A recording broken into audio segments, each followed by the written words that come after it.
അപ്പോൾ തുടങ്ങല്ലേ. മൂന്നാമത്തെ യൂട്യൂബ് വീഡിയോ.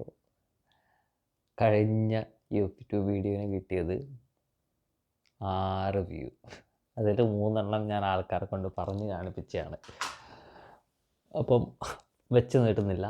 ഇന്നത്തെ യൂട്യൂബ് റീലിന്നേ വരുന്നുള്ളൂ. യൂട്യൂബ് വീഡിയോൻ്റെ മെയിൻ സ്പെഷ്യാലിറ്റി എന്ന് പറഞ്ഞാൽ ഇന്ന് ഇട്ടേ തീരും എന്ന് പറഞ്ഞെടുക്കുന്ന ഷൂട്ടാണ്.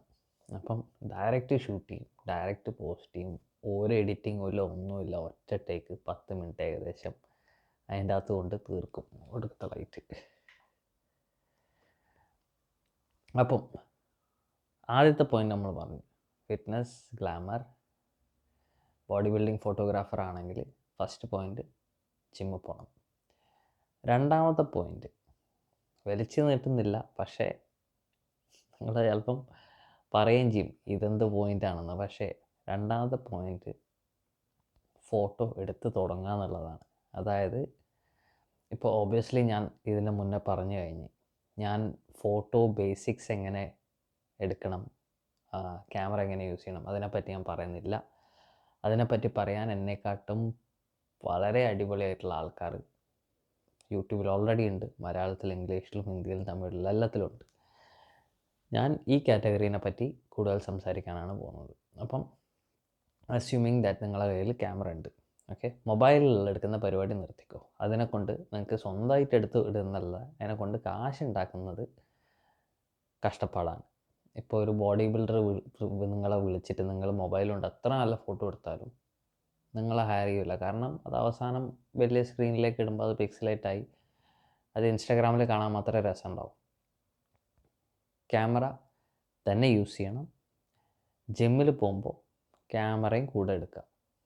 ഈ ജിമ്മിൽ പോകുമ്പം നിങ്ങൾക്ക് അവിടെ ഉള്ള എന്താ പറയുക, ഫ്രണ്ട്സ് ഉണ്ടാവും, ക്ലയൻറ്റിനെ കാണാം, അത് ഇത് എല്ലാം ഉണ്ട്. ഇപ്പം നിങ്ങൾ ആദ്യം തന്നെ ക്ലയൻറ്റ് കിട്ടുമെന്ന് ഞാൻ പറയുന്നില്ല. അപ്പം ജിമ്മിൽ പോവുകയാണെങ്കിൽ ഫ്രണ്ട്സ് ആകുമ്പോൾ അവരോട് പറയാം, അച്ഛനെ ഞാനിങ്ങനെ ഒരു പരിപാടി നടക്കുന്നുണ്ട്, നമുക്ക് ഈ വീക്കെൻഡിൽ അങ്ങനെ ഒരു ഫോട്ടോഷൂട്ട് ഞാൻ ചെയ്തു തരട്ടെ, നമുക്കൊന്ന് ട്രൈ ചെയ്യാം.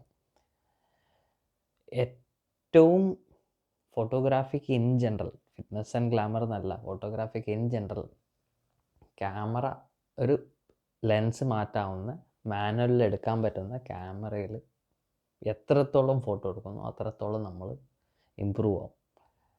നല്ല എന്താ പറയുക, R5 Mark II വീട്ടിലുണ്ടായിട്ടും അത് ഉണ്ടെങ്കിലും കാര്യമില്ല.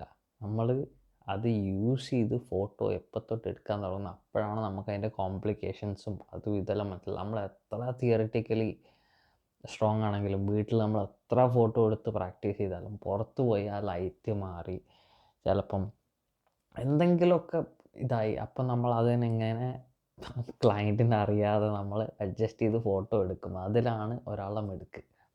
അപ്പം ഫാൻസി ക്യാമറ വേണമെന്നില്ല, പക്ഷേ ബേസിക് ആയിട്ട് വേണ്ടത് മാനുവലിൽ എടുക്കാൻ പറ്റുന്ന ഒരു ലെൻസ് മാറ്റാൻ പറ്റുന്ന ക്യാമറ. ഇപ്പം എനിക്കറിയില്ല നിങ്ങൾക്ക് കാണാൻ പറ്റുന്നു, ഇവിടെ പല ടൈപ്പ് ക്യാമറ ഇങ്ങനെ വെച്ചിട്ടുണ്ട്, ഇവിടെയും ഉണ്ട്. ഇതൊക്കെ ഡിസ്പ്ലേക്ക് വെച്ചതാണ്, പക്ഷെ എല്ലാം യൂസ് ചെയ്യുന്നതാണ്. അതല്ലാതെ എൻ്റെ അടുക്കുണ്ട്. ഞാൻ ആദ്യമായിട്ട് വാങ്ങിയ ക്യാമറ കാനൺ റെബൽ 1200 ആണ്. ഏകദേശം എല്ലാവർക്കും അറിയാൻ പറ്റും. ഒരു കിറ്റ് ലെൻസ്, 2 കിറ്റ് ലെൻസ് കിട്ടും, ഒരു സൂം കിറ്റ് ലെൻസ് കിട്ടും, ഒരു ചെറിയ കിറ്റ് ലെൻസും കിട്ടും.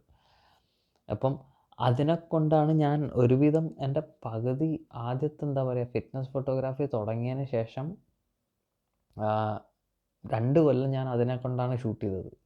ആകെയുള്ളൊരു ചേഞ്ച് വന്നത് ഞാൻ ഒരു 50mm ലെൻസ് വാങ്ങി. കാരണം 50mm ലെൻസാണ് ഏറ്റവും ചീപ്പായിട്ട് കിട്ടുന്നത്, 1.8 ലെൻസ്. അത് വാങ്ങി അത് യൂസ് ചെയ്ത് തുടങ്ങി. പിന്നെ ഞാൻ എന്താ പറയുക എല്ലാം ചില ചുരുക്കലിൻ്റെ ഭാഗമായിട്ട് അങ്ങനെയായിരുന്നു പരിപാടികൾ. അപ്പം അതിൻ്റെ അകത്ത് പണിത് ഇപ്പം ഞാൻ കമ്പയർ ചെയ്യും, ഞാൻ എടുക്കുന്ന ഫോട്ടോയിൽ എന്താ ബൊക്കെ കുറവ്, ഞാൻ എടുക്കുന്ന ഫോട്ടോ എന്താ മറ്റേ ആളുടെ ഫോട്ടോ പോലെ അല്ലാത്ത. അപ്പോൾ നമ്മൾ കഷ്ടപ്പെട്ട് എല്ലാം യൂസ് ചെയ്യും, എല്ലാ പരിപാടിയും നോക്കും. പിന്നെയാണ് നമുക്ക് മനസ്സിലാവും ഓക്കെ അത്രയും ബൊക്കെ വേണമെങ്കിൽ എഫ് സ്റ്റോപ്പ് താഴേക്ക് വരണം. ഇതിൻ്റെ മിനിമം എഫ് സ്റ്റോപ്പ് തന്നെ 4 എങ്ങാനായിരുന്നു. അപ്പം എഫ് സ്റ്റോപ്പ് ഇവിടെ 1.2 എടുക്കുന്ന ആ എഫ് സ്റ്റോപ്പും 4 കിടക്കുന്ന ഞാനും തമ്മിൽ കമ്പയർ ചെയ്യാനേ പറ്റുള്ളൂ. അപ്പോൾ മനസ്സിലാവും ഓക്കെ നമുക്ക് ലെൻസ് മാറണം.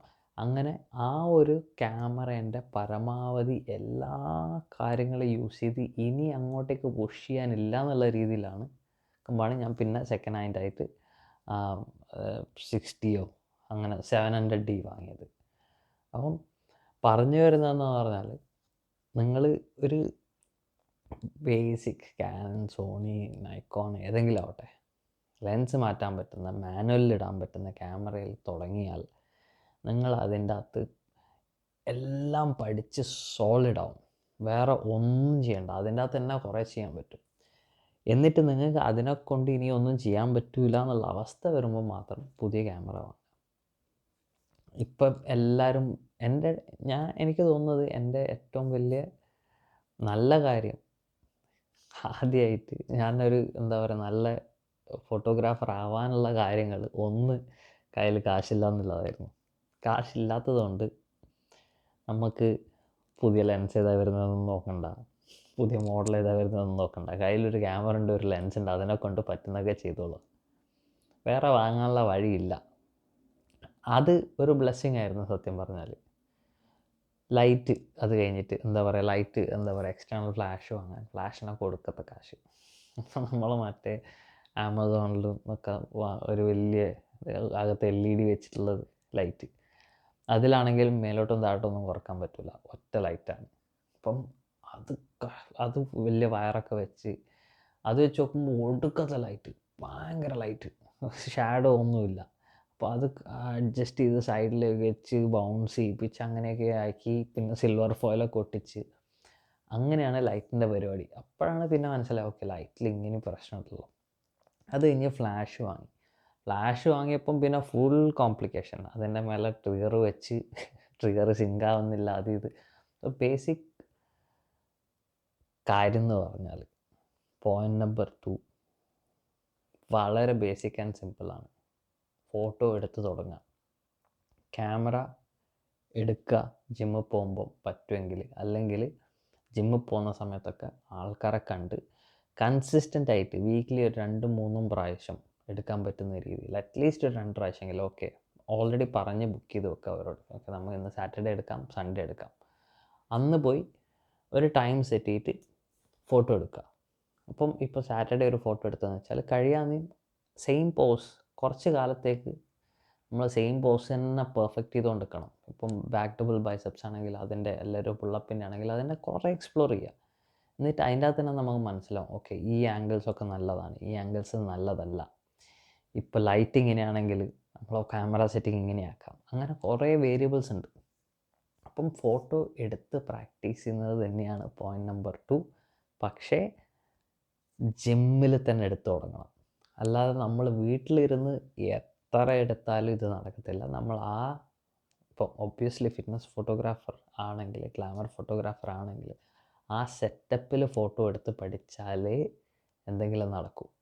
ഒരേ പോയിൻ്റ് തന്നെ വലിച്ച് പറയുന്നതിൽ ഒന്നും തോന്നരുത്, പക്ഷേ അതാണ്. സോ പോയിൻ്റ് നമ്പർ 1 ജിമ്മിൽ പോവുക. പോയിൻ്റ് നമ്പർ 2 ജിമ്മിൽ ഫോട്ടോസ് എടുത്ത് തുടങ്ങാം. ഇപ്പം കൊളാബ് എന്ന് പറഞ്ഞാൽ എല്ലാവരും എല്ലാ ഫോട്ടോഗ്രാഫേഴ്സും എതിർക്കുന്ന ഒരു സംഭവം ഇങ്ങനെയൊക്കെയാണ്. പക്ഷേ പറയാല്ല, ഞാനിപ്പോഴും കൊളാബ് ചെയ്യുന്നുണ്ട്. കാരണം ഇപ്പം ബൂദ്വാറിൻ്റെ സിറ്റുവേഷൻ, ഇവിടെ ബൂദ്വാർ ഫോട്ടോഗ്രാഫി മോസ്റ്റ്ലി പ്രൈവറ്റ് ക്ലയൻസാണ് ബുക്ക് ചെയ്യുന്നത്. ആരും അവരുടെ ഫോട്ടോസ് പബ്ലിഷ് ചെയ്യാൻ അലൗ ചെയ്യില്ല. അപ്പം നമ്മൾ ഇൻസ്റ്റാഗ്രാമിൽ പോസ്റ്റ് ചെയ്യാനോ അല്ല വെബ്സൈറ്റിൽ പോസ്റ്റ് ചെയ്യാനോ ഫോട്ടോസ് ഉണ്ടാവില്ല. നമ്മൾ പണിയെടുക്കുന്നുണ്ട്, കാശ് കിട്ടുന്നുണ്ട്, പക്ഷെ നമ്മളെ വർക്ക് കാണിക്കാനൊരു ഇതില്ല, ചാൻസ് ഇല്ല. അപ്പം ഞാൻ കൊളാബ് ചെയ്യും. അതേപോലെ ഇതിന് കൊളാബ് എന്ന് വിളിച്ചൊരു ചീത്തയായിട്ട് കാണുന്നു വേണ്ട, എല്ലാവരും ചെയ്യുന്നതാണിത്. സ്റ്റാർട്ടിങ്ങിൽ കൊളാബൊന്നും വിളിക്കണ്ട, അങ്ങനെ ഒരു മടിയുണ്ടെങ്കിൽ ജിമ്മിലുള്ള ഫ്രണ്ട്സിനോട് പറയാം, വാ ബ്രോ നമുക്കൊരു ഫോട്ടോ എടുക്കാം. മറ്റേ പുള്ളി എന്തായാലും ജിമ്മിൽ വരുന്നവനാണെങ്കിൽ അവനും ഹാപ്പി ആയിരിക്കും. പെർഫെക്റ്റ് ആയിട്ടുള്ള ബോഡിയുള്ള ഒരാളെ കിട്ടണം എന്നുള്ള വാശിയൊന്നും പാടില്ല. അത്യാവശ്യം കുറച്ചുള്ള 6 പാക്സ് ഉള്ളവൻ തന്നെ വേണമെന്നൊന്നുമില്ല, ചെറുങ്ങനെ കാണുന്നതായാലും മതി. അപ്പം നമ്മളൊന്നും കൂടെ ഇപ്പം നല്ല ആപ്സൊക്കെ ഉള്ളതാണെങ്കിൽ നമ്മൾ ഏത് ആംഗിളിൽ നിന്ന് എടുത്താലും ആപ്സൊക്കെ കിട്ടും പറയാം. സ്റ്റേജ് റെഡി അത്ലീറ്റ് ആണെങ്കിൽ എവിടെ നിന്ന് എടുത്താലും ആപ്സൊക്കെ കിട്ടും. എടുത്ത് പഠിക്കാൻ ഏറ്റവും ബെസ്റ്റ് എന്ന് പറയുന്നത് ജിമ്മിൽ പോയിക്കൊണ്ടുവന്ന് കുറച്ച് എന്താ പറയുക അത്ര ആപ്സ് ഒന്നും ഇല്ലാത്തതാണെങ്കിൽ നമ്മൾ ലൈറ്റൊക്കെ കൂടുതൽ പഠിച്ചു തുടങ്ങും. ഈ ആംഗിൾ നമുക്ക് കുറച്ച് കഷ്ടപ്പാടാണെങ്കിലല്ലേ ഫോട്ടോ എടുക്കാൻ നമ്മൾ കുറേ ആംഗിൾസൊക്കെ ഫുള്ള് ലൈറ്റും ആംഗിളും ക്യാമറ പൊസിഷനും എല്ലാം നോക്കി നമ്മൾ കുറച്ചും കൂടെ അതിൽ നന്നായി തുടങ്ങും. അപ്പം അതാണ് ഇന്നത്തെ പോയിന്റ്. ഞാൻ എഡിറ്റ് ചെയ്യുന്നില്ല ഈ വീഡിയോ, ഇതേപോലെ അങ്ങനെ തന്നെ എടുത്തിട്ടുണ്ട്. കാരണം ഞാൻ ദിവസം ആഴ്ചയിൽ 4 വീഡിയോ എങ്കിലും ഇടണമെന്നാണ് എൻ്റെ കണ്ടീഷൻ. ഞാൻ വൈഫിനോടും പറഞ്ഞു വെച്ചിട്ടുണ്ട്, ഇല്ലെങ്കിൽ എന്നെ ഉറങ്ങാൻ വിടരുത്. അപ്പോൾ ഇന്ന് വളരെ ലേറ്റായിപ്പോയി. അപ്പം എടുത്ത് വീഡിയോ പോസ്റ്റ് ചെയ്യണം, അതാണ് ഡീൽ. ബാക്കിയെല്ലാം അങ്ങനെ നടക്കും. അതുകൊണ്ട് ഇന്നത്തെ വീഡിയോ ഇതാ. Thanks for watching. May be അടുത്ത വീഡിയോ ഒരു 8 പേരെങ്കിലും കാണുമെന്ന് വിചാരിക്കുന്നു. Good night.